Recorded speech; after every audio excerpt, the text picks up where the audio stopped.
I'm Dan. I'm Lockie. I'm William. And this is Neat Plans and Poor Decisions. All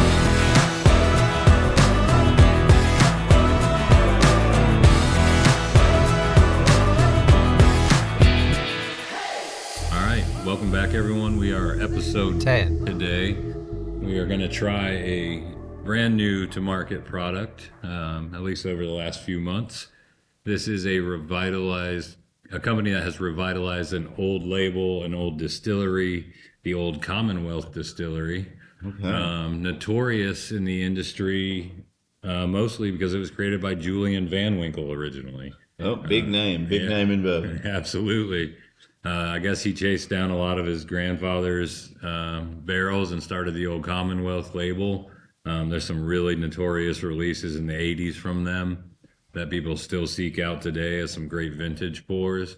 Eventually, that distillery was bought up by Buffalo Trace, and then just kind of laid dormant for approximately, 20 years or so.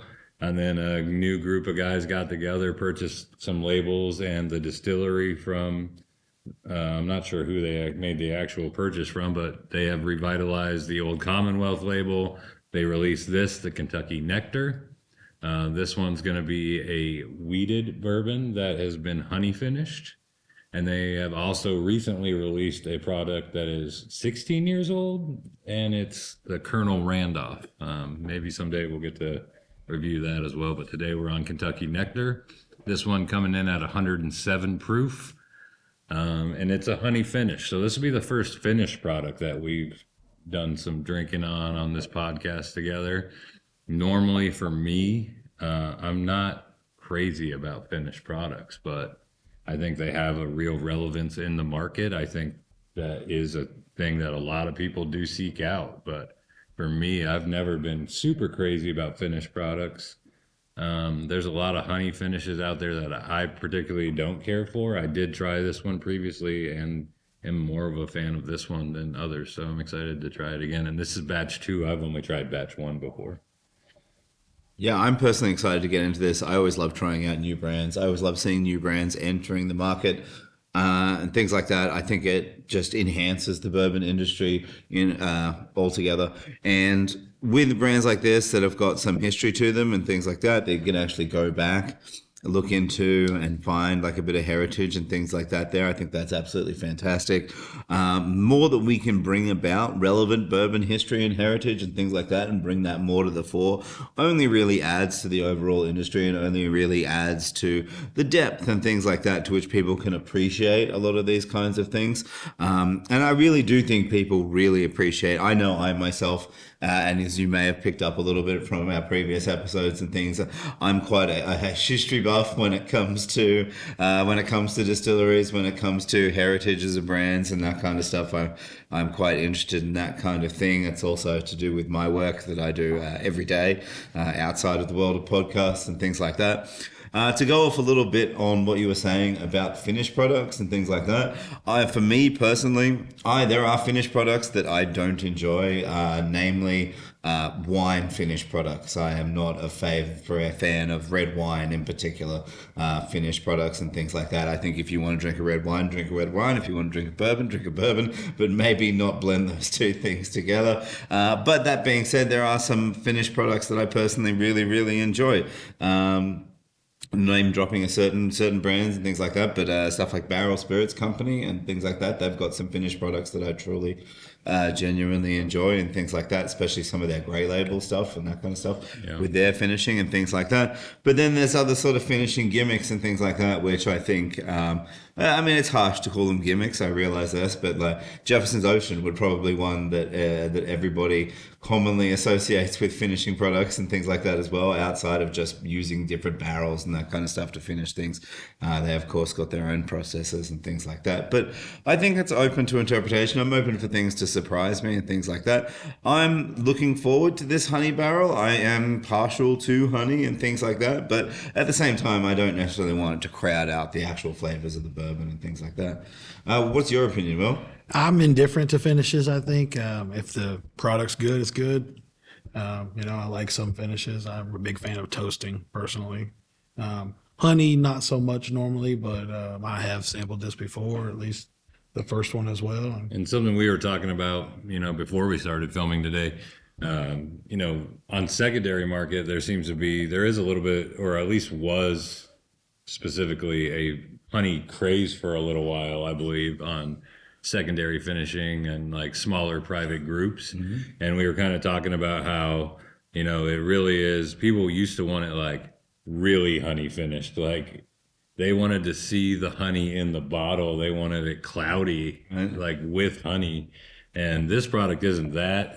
If you get a view of it here, it's really a nice dark amber color.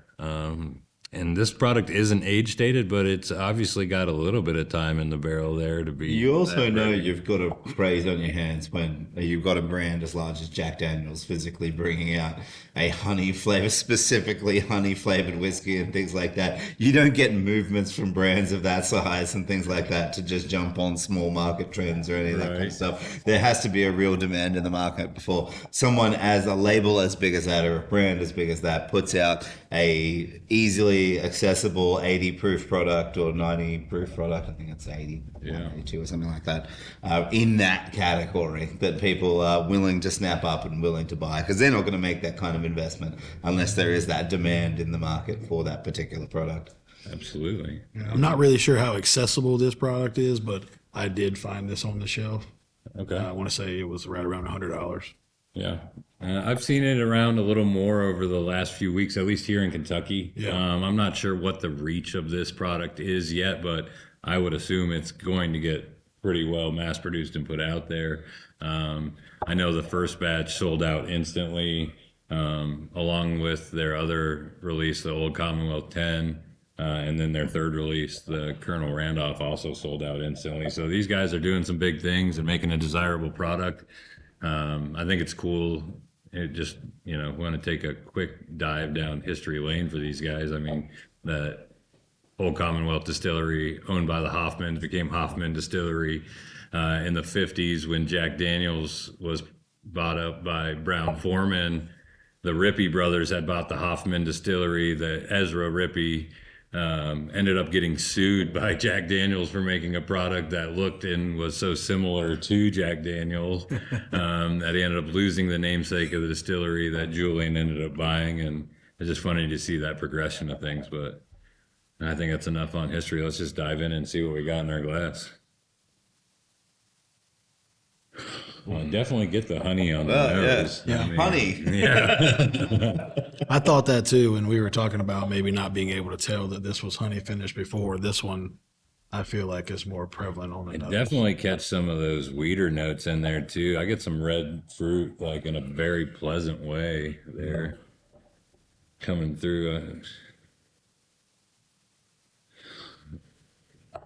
I don't know if I can quite get the fig jam on the nose here like last time, but I mean, I'm just in a permanent state of fig jam. Little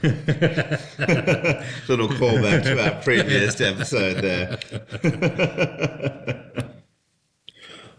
man, The honey comes through on the palate too. I'm picking up a little tobacco in the nose too, which I don't think I caught that previously. I haven't got it on the palate yet. Let's see what we got here.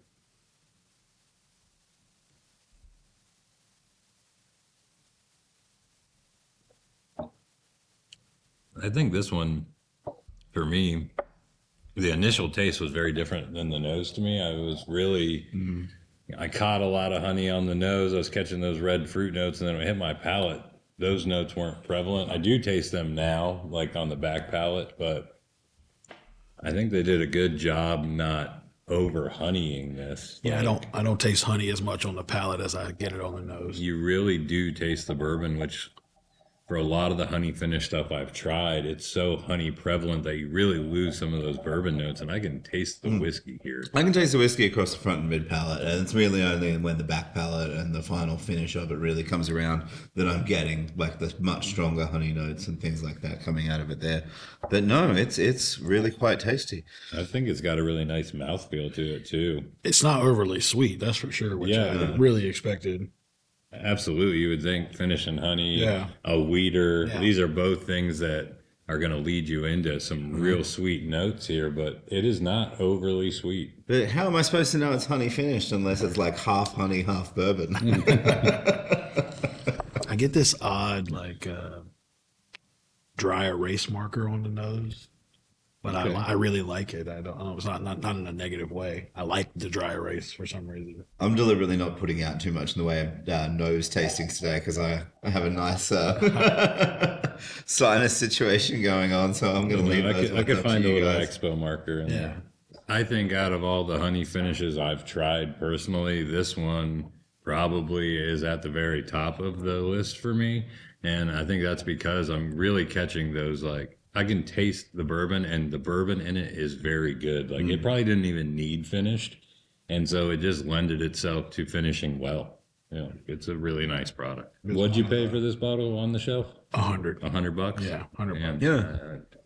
It's was- worth, I it's could worth definitely 100. I see know on that. secondary market, I've seen when they first released the batch ones, I saw them go as high as 400. Now they've settled on secondary right around $200. On local secondary, I've seen them around 150. And then there was at least one single barrel pick of it, right? Is there more than that you know of? There are now, I'm pretty sure. So I think Prov in DC had one, the first one, and then I'm aware of maybe Bourbon and Steak. Okay. Steak and bourbon? Steak and Bourbon. Yeah. Here in That's here Louisville. in Louisville. They had a single barrel of it as well. And then I've maybe heard of some other ones sneaking out as well, but not confirmed. Okay. I think of all of the products that they've launched so far, they put the most Kentucky Nectar out. Okay. I'd be really interested to try multiple single barrel samples of this. Like, if this is the shelf product, how good can it be as a single barrel? If it gets better than that, it could be really good. Yeah, absolutely. Yeah. I mean, I think it's an Yeah. exciting product, and well done to you guys there at Old Commonwealth. Keep doing what you're doing, and I'm excited to see what you do going forward. Yeah. All right, so time for sample roulette. Looks like it's my turn to spin the wheel.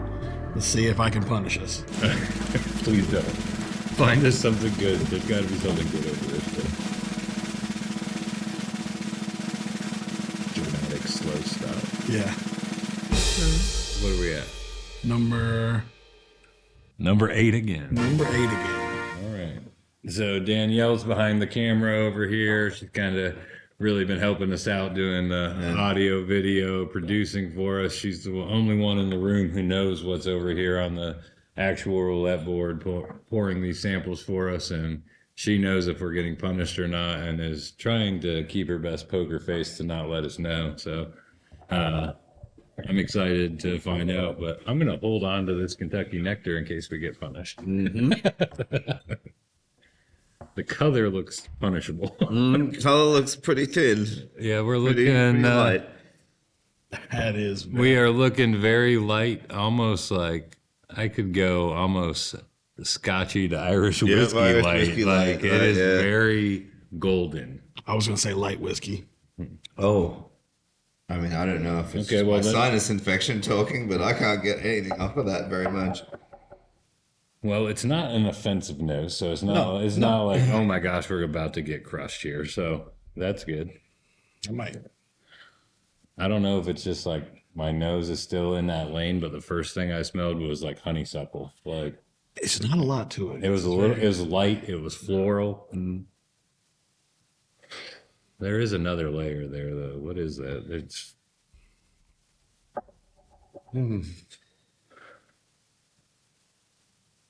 I could almost get like. There's almost like a minerality, like a. Sometimes I get on a Dickel product, like a Flintstone vitamin, and I almost get that, but not quite. It's more of a like grape mineral thing. Like going on. almost, like I hate to say this, but almost like Sauvignon Blanc, like a New Zealand Marlborough Sauvignon Blanc that comes with that extreme sort of flintiness. Yeah. Like that minerality. There's a minerality to this, and Flintiness too. I know that's a weird thing to say about bourbon, but No, I have a lot of experience with that kind of wine. I was a wine drinker for many, many years before I really started getting into bourbon, which just sounds strange for an Australian. I know everybody out there assumes we just drink giant cans of Foster's.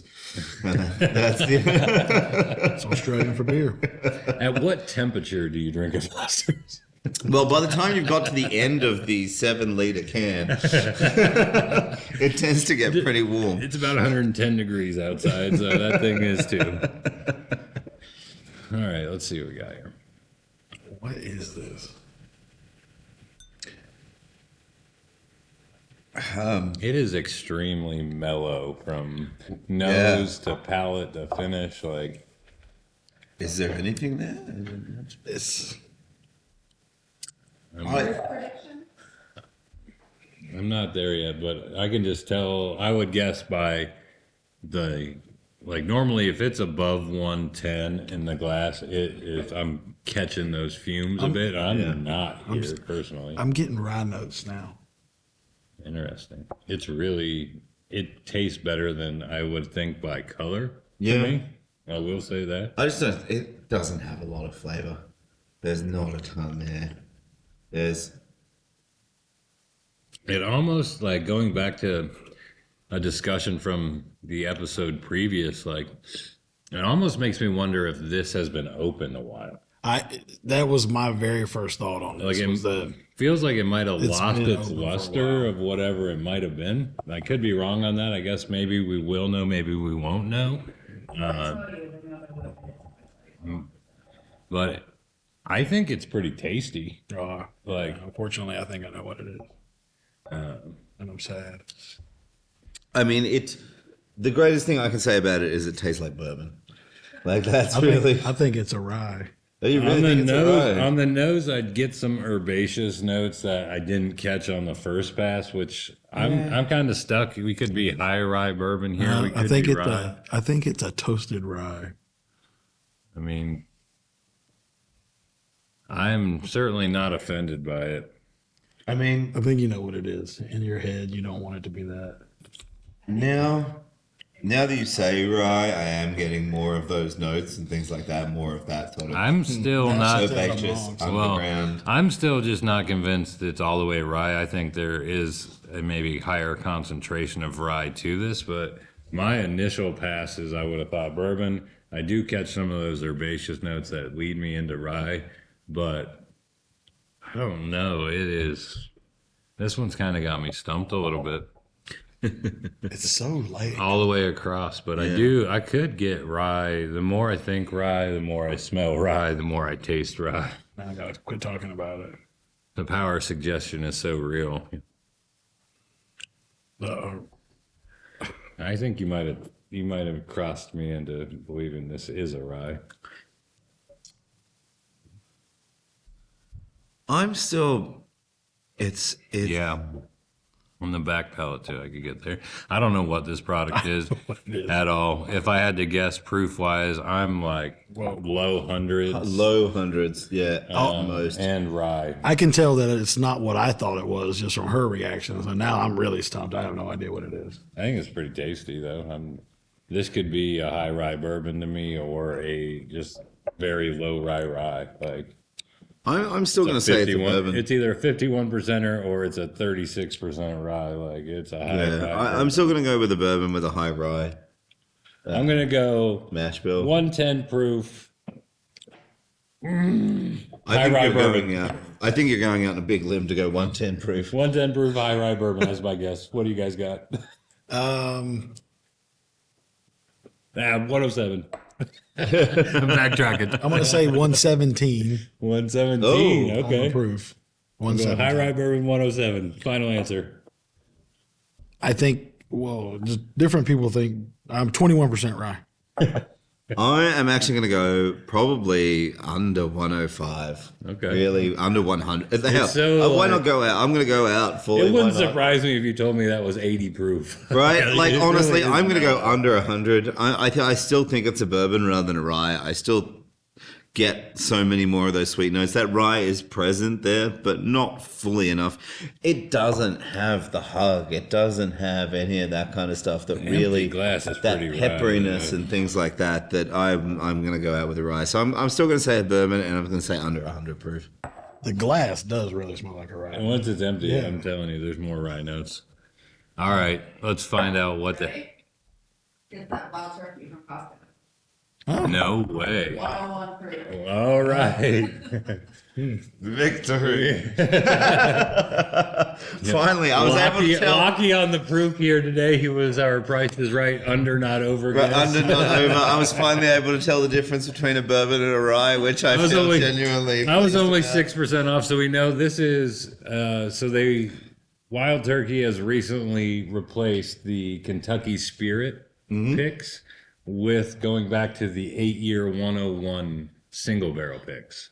So this is an 8-year 101 proof Wild Turkey. And this was, as far as I know, it might not be, but as far as I know, is one of the very first launches of the new old line. And this one was done by Costco. Yeah, I hadn't seen it before until I picked up that bottle from Costco, and it does say on there it was picked by the Russells, I think. And price point? 50-ish? $59.99 or Hopefully, yeah. $69.99. It's tasty. Yeah, I was shocked by it when I had it. I think it's changed a lot since it's been open, and I think I may have preferred it upon first opening it. But I still think it's So yeah. So this mash bill should be 75, 13, rye, 12. 12, yeah. So Yeah.